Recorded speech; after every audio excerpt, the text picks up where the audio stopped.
In this video, we'll write a recursive Python function that returns the greatest common divisor of two given numbers. So let's get started.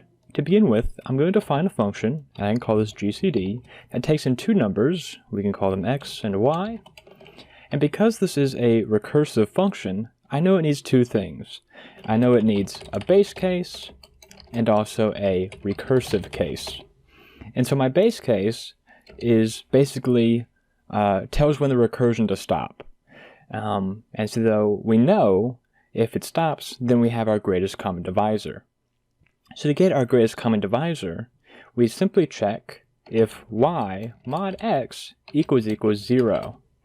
And what this % sign in Python means is the modulus operator, and it basically gives the remainder of this division. So if y divided by x has a remainder of 0, then we know that x is the greatest common divisor, and so we can just return it. Otherwise, for our recursive case, we need to call the function again with a smaller sample. So we can say return GCD, and then our y will become our x parameter up here, and then our y parameter will be the remainder of x mod y.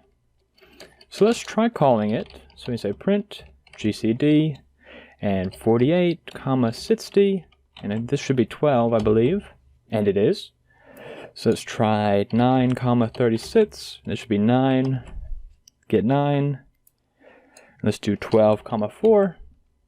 Run it again. Get 4, and then we pass in an odd number, and we get 1. All right, that's pretty much it. Hopefully this was helpful. If you have a prompt you'd like me to try, please leave them in the comments below. Otherwise, thank you for your time.